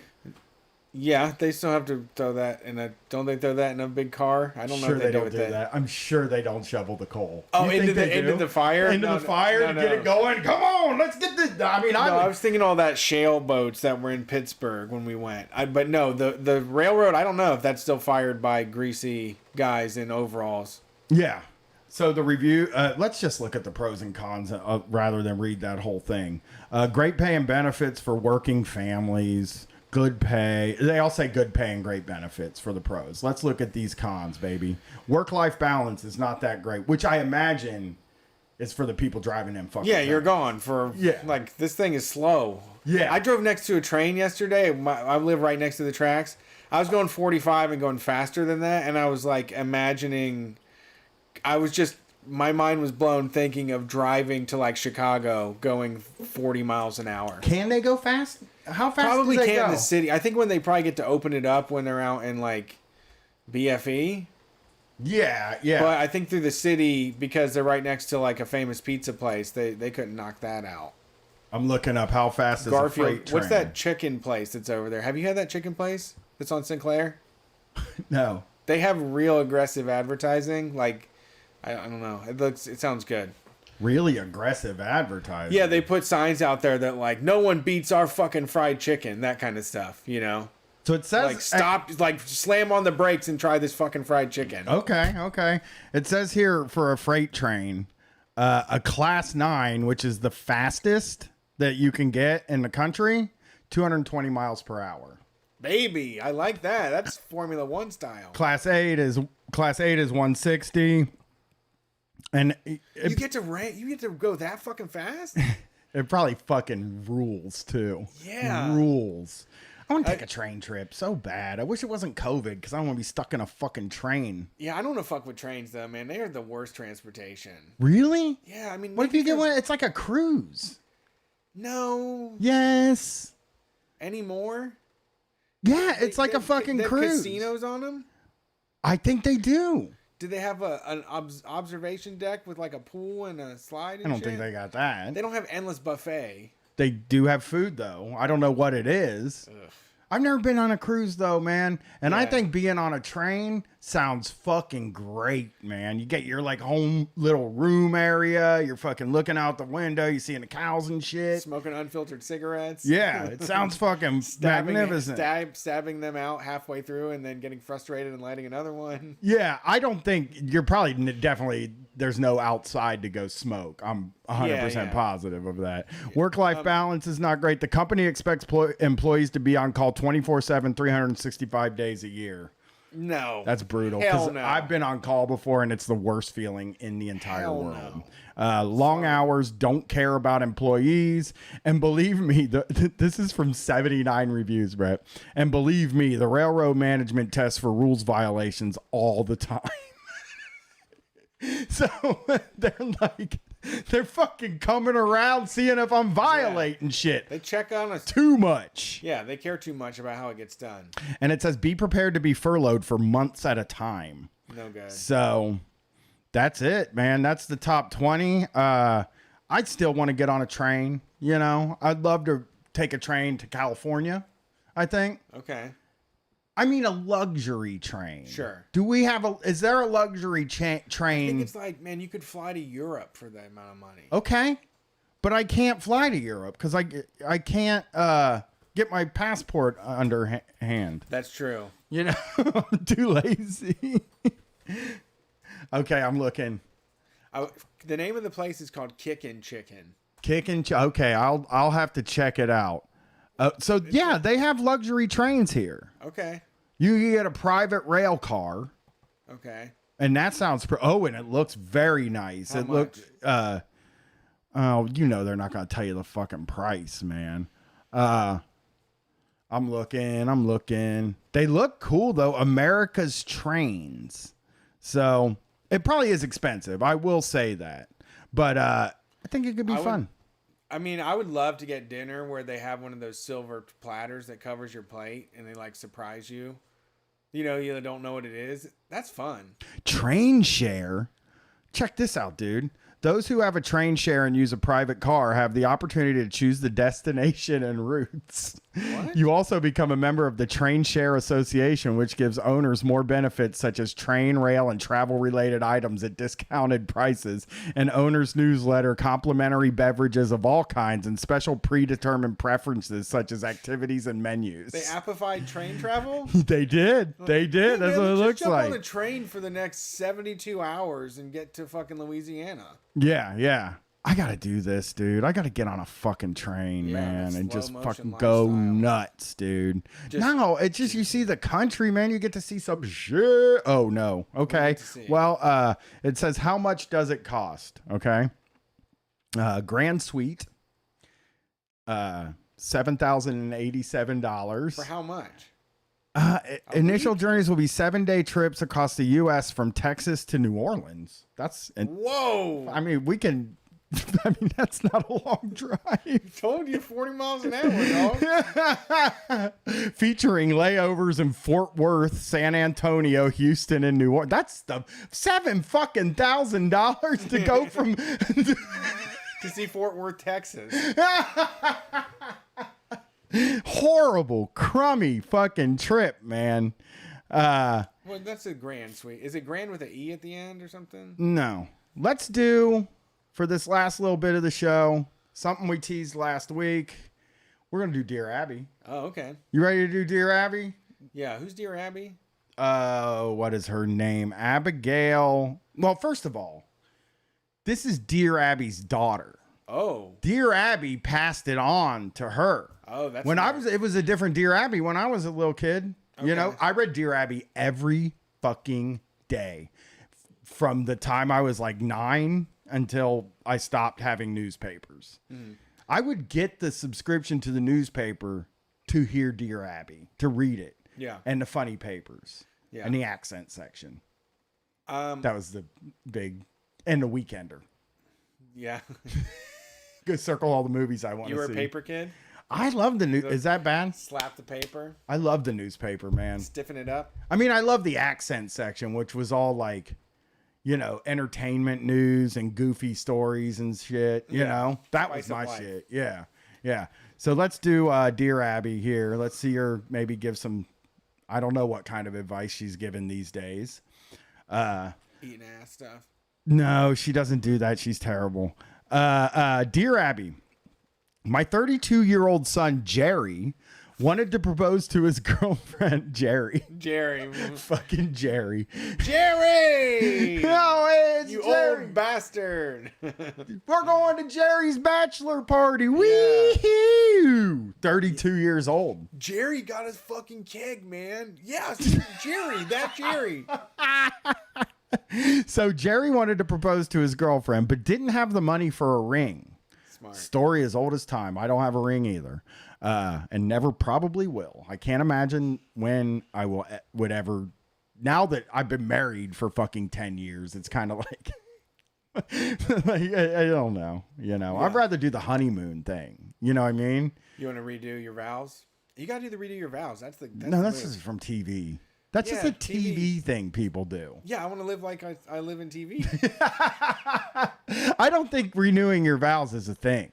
It is, and everybody's so cynical about it. They're like, these fuckers are just trying to get extra gifts. Trying to do a party and get gifts. Yeah. It's like, I don't want to do that. But shut up. You wanted something to do anyways. I would like to say, like, hey, you know, we didn't get to do a honeymoon because we're broke as fucking shit. Yeah. And I wasn't working at the time, and we had a 2-year-old kid or whatever. Let's do the honeymoon. Let's go to fucking Atlantis, you know? Oh yeah. Or like maybe one of the more, risque resorts. Well, that's what a honeymoon is. Listen, like a what? I know I say resort? I'm not horny or whatever like that, but a honeymoon is primarily about having sex is my belief, Sure. What's that resort called? The horny one. I don't know. Atlantis, and then there's another one. I'll look it up. It's Sexy just to be privately horny. Is that like a resort. swingers estate or anything? I don't think it's a swingers estate. Hedonism? Yes, it's hedonism. Did somebody in chat figure it out? Hedonism? What about sandals? I don't know, man. Hedonism is the party. Yeah, hedonism. That's the place. That's the place, dude. Is it a whole island? I don't know. It's in Jamaica. It's called Hedonism 2. So here it is. Oh, expect to see naked people. Okay. Oh, all right. You want to go to... I didn't know you were a hedonism guy. No, I'm wearing to wear clothes. What? You got to jump in. No, I'll never be naked. Then why do you want to go? Hedonism. Sexy. You're going to look at other people? It's like a sexy vacation. It's just like, look at us go, you know? Yeah. Look at these two motherfuckers. You know? They never thought that we'd be here Yeah. and all sexy. Just looking at sexified. It says all the rules about touching and being publicly provocative rub you the wrong way. Hedonism 2 will rub you the right way. Just imagine you now just being like, hey, I'm feeling real sexy right now. How about you? Oh my God, this place. It's probably a blast. I would love to go. It's clothing I would optional. never tell you. I would just say I went to like Indiana. You wouldn't tell anybody? No, I wouldn't tell anybody. Oh man, I'd be like, you couldn't let go, man. You gotta. I want to be able to do stuff that I don't want to tell people. Went to a honeymoon. I went to my honeymoon. We went to hedonism, and then if somebody said, "What the fuck is wrong with you?" and it's like, isn't that what you're supposed to do on a? That's all I would say. I would just be like, "What are you supposed to do on a honeymoon? You fucking." You know, carry across the threshold. We'll go to hedonism. We'll fucking learn Kama Sutra. You know what I mean? They have Kama Sutra courses there. Okay. So. That sounds great. So weird. I would be so the worst person to go to hedonism in the whole entire world. I kill you. Everywhere you go would just be like inappropriate sex stuff, and you'd just be like a quivering puddle. Which is like, I just need to get away from the hedonism. Yeah, sex nerds. It just would be a whole place full of sex nerds, and I just can't be there, you know. Yeah. I would probably actually go to a place with a water slide. That's like actually kind of fucking honeymoon I'm looking at. Yeah, a naked one? No. Oh, so Atlantis. But yeah, sandals. You know, I say Atlantis. I'll throw hedonism at my see what she says. See what Katie says. Just you run know? it by her. Maybe we just have her come in Sunday night and I'll ask her. Okay. You know, it's like, hey, honey, I love you. I get down on one knee and say, I want to take you to a pervert resort. I'm going to renew our vows. I'm going to redo our hedonism vows and go to a fucking pervert place. And yes, we will invite all of our friends to go. You know, we're going to get y'all there. You and Erica come. We'll all go to hedonism. Get hedonistic. Okay. You know? I mean, this is great. I mean, I think this therapy's working. You're finding yourself. Yeah, I am. I'm fine. I want to go fucking, you know, to hedon. I don't know what they do there, dude. Get your asshole tickled with a feather. Do they do that? They got a gaming lounge? That's what I would want. But they also, this is what they have that I would do, though. They have shuffleboard courts. Okay. But naked or? Tennis court. I mean, you can be. It's clothing optional. So most people are wearing clothes there. Really? I think so. Everybody's feeling the vibe. It's kind of like masks. It's like, what are you doing? Yeah. You see my bountiful bosom. Oof. Couples single. Out. Let me see them balls. Couples. Oh, this is a nightmare. This is my absolute nightmare. Couples, single women, and invited single men will find a lot of fun in the romping shop playroom with its L-shaped bed, swings, glass shower, and suspension cuffs that descend from the ceiling. Yeah, I'm not going to kink shame that at all. Well, I would be. Oh man. I'm gonna go play shuffleboard. Me and the wife are gonna go play shuffle, but just go to hedonism. It's like, come on, let's go to the romp room. Let's play around. And you're like, oh, we wanted to get a game of shuffleboard in before we started all the ejaculation stuff. We just wanted to. You're just avoiding the sex stuff the whole time. You're just acting like, oh, last night was crazy. Like, I was flipping my mind, you know. We played lighted tennis. Yeah, yeah. All the activities cleared out once the night came around.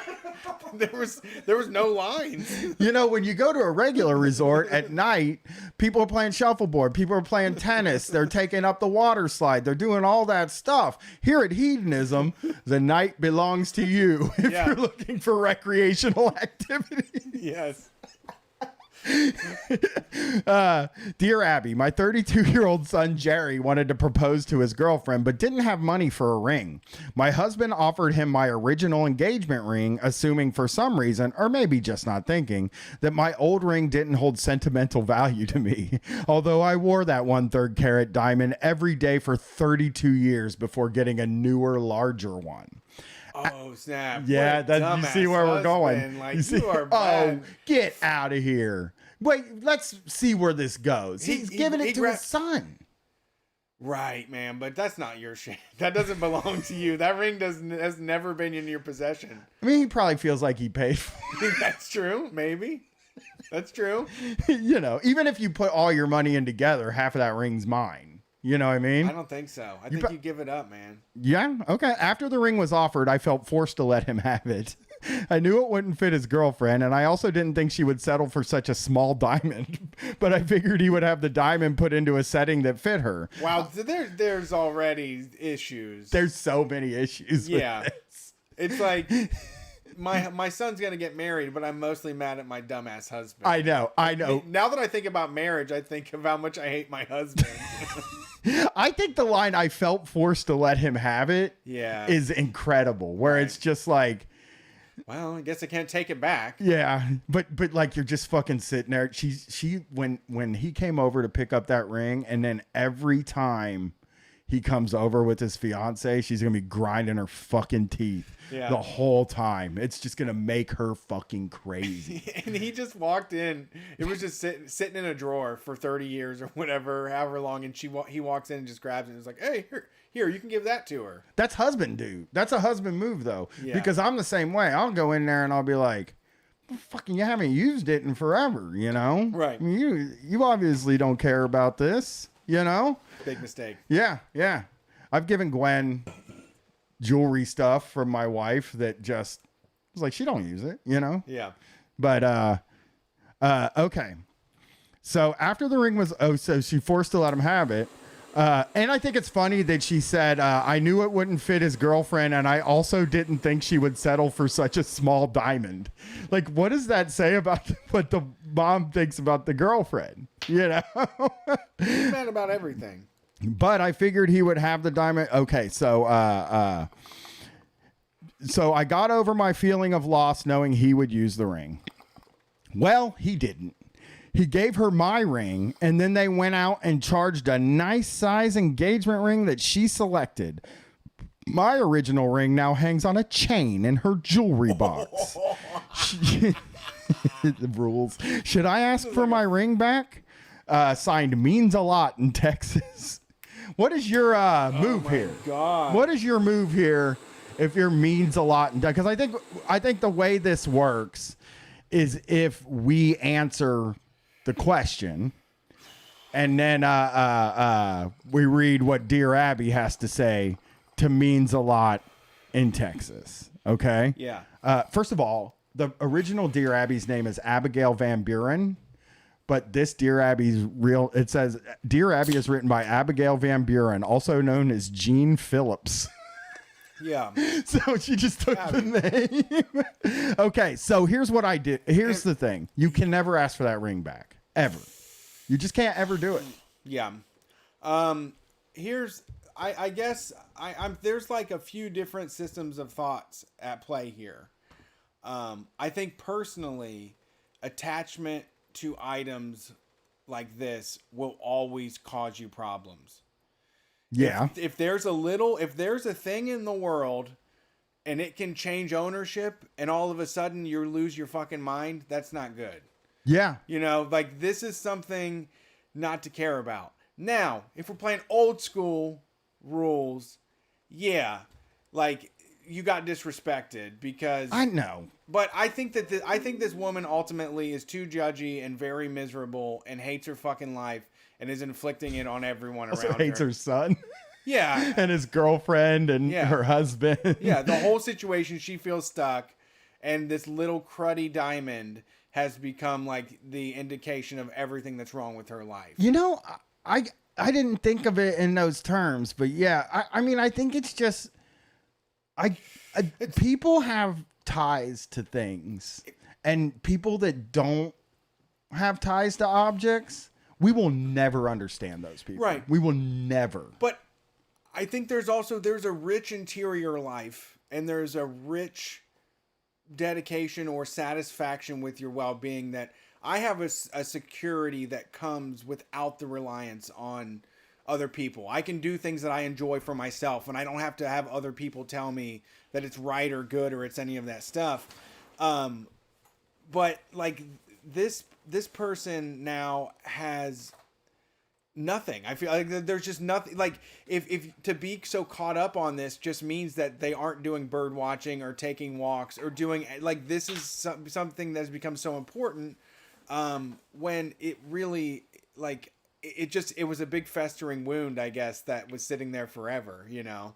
Right. I mean, as I said before, things don't mean shit to me. You know, it's like easy come, easy go with stuff. I do not have a box of keepsakes. I do have a box of stuff I wrote, you know, back in the day when I was younger, and maybe they're like keepsakes, but they're worthless. They're generally, it's like letters from friends and shit like that from when I was in school, and things I wrote like in a basic diary that I used to write back then. But as far as like, nothing is important to me. No, none of the things in I'm not tied to any material things in any way. I could fucking throw everything in my apartment away and not even, I wouldn't even feel anything. Yeah. You know? And like, you're right. Worrying about this ring has to be fucking something else. You know, this has to be some other deep-seated fucking, this is an angry person. Yeah. You know what I mean? That's what this is. This is a very angry person. And also in a sentimental way. And like I'm picturing the house this person lives in, and if I had to picture it, this person lives in a McMansion.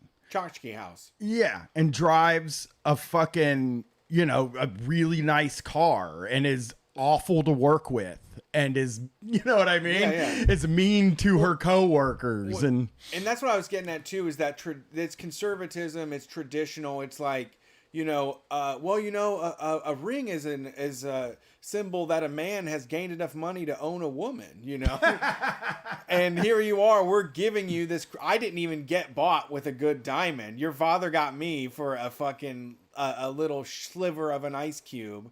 And now my loser ass son doesn't have any money to buy one. So we're giving away this, you know? Yeah. And it's like, it's an appeal to an old world that doesn't exist. It's like when our parents think that we should respect our elders, and it's like, but our elders lied to us constantly and didn't set us up for what the world that we're in. So I don't fucking believe that traditional stuff. I don't give a fuck about this stupid special ring. We have a relationship that is way deeper than, you know, a fucking ring. that's how I feel too. I mean, you got a tattoo, right? Yeah, I got a tattoo. That was the easiest way to do it. Did you get her a ring? No, she said she wanted one, but she doesn't really like to wear jewelry. That's what Katie is like. Before we got married, she had said, I'm not going to marry you unless you get me a ring. Right. But I think I've told the story on the show. She proposed to me twice in like really non-romantic, non-hedonism ways. If we didn't get married in a hedonism way, I didn't lay rose petals or anything. She said the first time she proposed to me, we were hanging out at a bar called the Thirsty Turtle.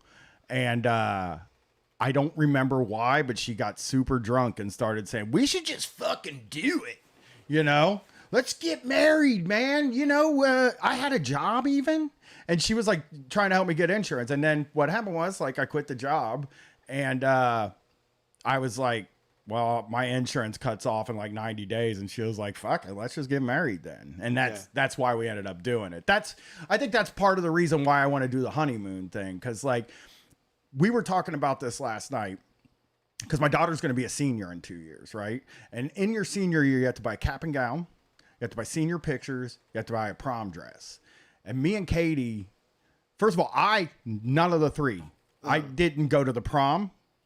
I didn't get senior pictures, and I didn't graduate, so I didn't get a cap and gown, right?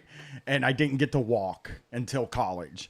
My wife bought her own senior pictures, which that was a whole conversation that went on after that, because I felt that was a weird purchase, but I don't know why she did it. She said my parents sure as hell weren't going to pay for them, and I'm like, that's what I'm saying. Why do you need them? You know? I remember telling people like, well, I can have anybody take a picture of me standing next to a tree. You know, you have to get like a big cutout number of the year that you graduate, right? Really? Yeah. Or you would have had a skateboard in your hand with your foot on top of a soccer ball. Yeah. Sort of thing. Did you get senior pictures? Hell no. Yeah. Stupid. That was not my. Did you go to prom? Yes. Hell yeah. Wow. Had to. Wow. Yeah. I didn't go. I hated it. I hated the idea of it. I did hang out with a cool person all night and almost get arrested and go. We went to all the parties. Me and my friend Sarah went to all the parties. Yeah. And drank in the car as we drove around. That's fun. Okay, here's what Abby said. Because your first engagement ring is not being used as intended and was only a placeholder until your son's fiance got what she really wanted, I see no reason why you shouldn't ask. I also see no reason why she shouldn't graciously comply. Whoa. I think that is a bad answer, because I honestly, if this person comes to me for advice, I say it's socially wrong to ask for the ring back and to get the ring. I feel like it's just uncool, and it's like it's not going to result in anything good. Yeah. Nothing good's going to come from it. You're right. I mean, it's going to create a fucked up weird scenario or weird feelings. But I also think that this is also, if you hate everybody in your life and it's only because you're not going to say, hey, can I get that ring back? It's like, that is on you. Like, why don't you just see what they would say? If you're like, I want that was important to me. Yeah, the confrontation, I think, seems like maybe she is a lot like me, is averse to confrontation and doesn't want to fucking deal with like the negative outcomes. But the truth is, like, there's not any good outcomes to this. There's zero good outcomes to this, because if she gets that ring back, the girlfriend and the son are going to be like, you know, she asked for the fucking ring back. I don't know though. Shit? I mean, I'm sure the daughter hates it. I mean, I'm sure my wife would be so pissed to have to wear like my mom's old wedding ring on a necklace. But that's why she put it there. It's like, you don't give a fuck about it. Yeah, but isn't that like a classic thing for classic people? Yes. It's like you hand down and you're like, now you take this ring and get married and yell at each other for 40 years. Yeah. You hand down the curse to the next person. Yeah, you two are bound together now and must fucking figure it out. I think the most important thing about this is the material stuff. I mean, that kind of stuff is just get the fuck over it. Yeah, get over all of it. All of it. None of it means shit. They're going to throw it in a dumpster when you die. Yeah. That's what I always tell like collectors and stuff like that.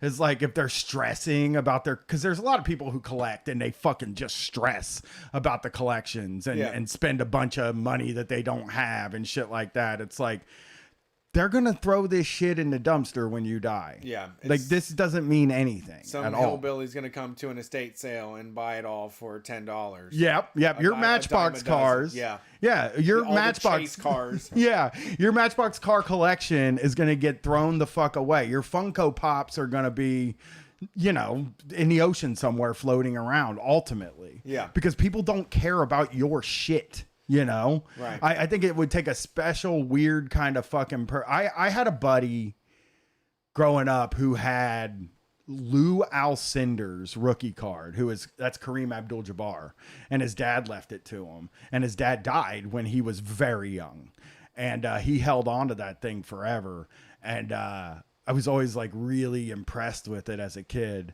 but as an adult, I would have fucking sold the thing. I would have already sold that thing. It's just not something.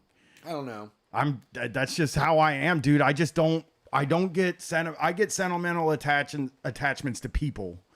Like, Yeah, but thinking about dead dad is like you don't even have to. He never became a bad dad. So you just get to think about how great a dad he would have been and all the shit you're missing out on. But this dude had a really great stepdad. Oh. But he might have been a dick. You know what I mean? Like, we don't know. Everybody thought my dad was nice, and it's like, right. Not very nice. That's the fucking show. Dear Ab, you get away with that shit? I've thought about it way more than that fucking response. Well, she said if somebody complains about it, they're being an asshole too. You know what I mean? Because she basically said, I don't see any reason why she should give any fight for let's getting get in it the back. chat here. The chat had some good stuff in here. But somebody said, first of all, the husband probably should be the one to ask for it back. Like, no. Hey, son, I gave you that without asking, your mother about it. Here's something, though. The husband doesn't give a shit about the ring. Nobody does. It's like when people look at it, they're like, this is a gold circle. It's a very outdated ring that no one would care for, that no one would wear. Unless you said it represented, unless it was the one person that it represented their marriage, I mean, I guess like morally, I don't know, man. That's like asking the husband to like fuck with his relationship with his son and stuff like that. And he doesn't, the husband obviously, with his wife, that's though. true. He obviously didn't care that much about the ring though. Or his if I'm the husband, husband, he didn't care about his wife's feelings about the ring. That's either. maybe true, but I'm sure he was more like, I'm not touching anything in my wife's drawer and being like, oh, she doesn't give a shit about this anyway. Put it on Facebook Marketplace. That's true. I guess, I always think of things from Husbandville. Yeah. I'm from Husbandville. And it is a big decision because it is your screwed up son, right? They can't even get a proper ring together. He did end up getting a ring, though. Right, he actually did. He beat the deadbeat dad with the little tiny ring. That's the hitch there, right? Is like, I guess since he got another ring, but that fucking ring becomes sentimental to the new fiance. That is that's also another like I couldn't imagine, like I would be honored that they wanted it. Even like you said, the card is like, oh, this rookie card's worth $500. Why don't you just get $500? It's like, well, no, because it means a lot to me. It means more than money to me. Yes. But somebody in the chat pointed out here, maybe the daughter-in-law might not even know what's going on. Like she for all she knows is her fucking boyfriend said, my parents gave me this ring with their blessing to give to you to get married. Exactly. Well, and the way the mom frames the girlfriend, right, makes it seem like that relationship isn't all that good either. Like she just says like some nasty little things that are such indications because it's Texas too, man. This is some Karen ass shit, man. Yeah, it's one of those things where like I hung out with a lot of like very normal people before I did this for a living. You know what I mean? And like these are people that were trying to do all the shit. And I can look at what that wife what the woman wrote and see that she is clearly not super thrilled. Because she says stuff like, I didn't think she would want the small ring anyway. Yeah. I thought she would say, no, of course not. Yeah. That's a horrible ring to get an engagement ring. Yeah. And that's just something that like, it's these little things that like our parents say. My dad is like this. They just say these little things that are fucking devastating. And they're just like things that are like just tossed off aside. Yeah. And I assume, I mean, really, in my opinion, she is probably, that's what it feels like. Yeah. To me, this I'm sure this is about everything. It's probably about like, we had a family taco dip and you can't be bothered to do that anymore. No one cares about me. I just imagine everything is a fucking battle. Yeah. Or it's like used against how no one cares about her. Yeah. That's what it feels like. But it reads. I also think she got violated. I don't know. Yeah. I think her husband's a dipshit. I'll say that, but she married a dumbass and she's not willing to just love him for being a stupid ass. Yeah. Yeah. Like my wife loves me because I'm a dumbass. Sure. It's like whatever dumb thing I do, she might get mad at me, but she's ultimately like, well, yeah, you know what you signed up for. You know what I mean? This just reads like somebody that is so much regret. Yeah, yeah. I mean, there were those little asides in there that were really telling to me because I have been in these sorts of conversations with both women and men when you're really talking. Like, my mother-in-law's like that. You know what I mean? Everything is pathetic, said in a nice way, right? It's just this whole thing's happening and nice, but then it's like, I don't know why this person won't talk to me. You know, it's not like they're fucking all that great. You know what I mean? But it's like said in a way that doesn't feel like demeaning. Yeah, it just feels like they're being honest. Yeah, you know, yeah. Like, no, their life is horrible and falling apart. They're totally misguided and have no direction Yeah. at all. It's real taco dip type people, though. You know, like taco salad type people. Yeah. You know, and the casserole, real casserole types. Yeah. Are into that. Any more in the chat? No. It's just guilt trips and, you know. Yeah. Oh yeah. That's her. The thing she's masterful at. My grandmother-in-law, I guess they call him. Nice. She believed in this thing called eat right for your blood type. Yep. And she would use guilt to get people to listen to her talk about this fucking diet, man. And it was just like, she had a blog, she'd give you a card, she would give you fucking hell when you ate something that wasn't for your blood type. So she would like just be like, what are you, O? I'm not supposed to have steak. And you'd be like, I love steak. Yeah, I don't know, man. I don't think. And then I ended up like looking it up and finding out it's kind of scientifically, it's basically like if you watch what you eat, you'll feel better. Sure. You know what I mean? And it just is a way to, like, people generally do better on that diet because they're like not eating stuff that's not on a diet. So, sure. But it was crazy. It would just be like, you would be sitting there talking and she would be like, oh, well, I guess nobody cares about this diet. You know, just say it out loud. Yeah. And then you would have to sit there and be like, oh. Yeah, I love the diet. We love it. What should I eat again? Not cruciferous vegetables, right? Yeah. So I can eat all the potatoes I want. Thank you. No broccoli. Hey, you're an A. You can't have fucking broccoli. Do not. Okay. Do not. Michael, I told you. Do not eat broccoli. You're an A negative? Oh, you say you're an A negative? You're allowed to have the stalks of the broccoli, but not the top of the broccoli. Yeah. And also stay away from carrots. Yep. But as much popcorn as you wish. Go to town on popcorn. Hey, if you're an A, you can have pizza. Yeah. This is just like it's one food. No nacho cheese Doritos. There's just no scientific basis for it at all. It's incredible though. I love that. Oh, well, I guess everybody hates me. Everybody thinks I'm stupid and doesn't respect my opinion. Yeah, that's what she would like when we would all be sitting there and eating on a Sunday or whatever when she was there. She'd be like, all of you would feel better if you had listened to me about the eat right for your blood type diet. I'd be like, oh my fucking God, what am I doing wrong, please? Here, I got a simple book for you to read. It's like, I'm not reading that book. Yeah. But it's that is the energy I get from this dear. Yeah, I don't want to gang up on the lady, but there's just so much of it seems like a person it's like, why don't you just share how you feel? Why don't you just let everyone know how you feel? You've waited 32 years, I guess. I know.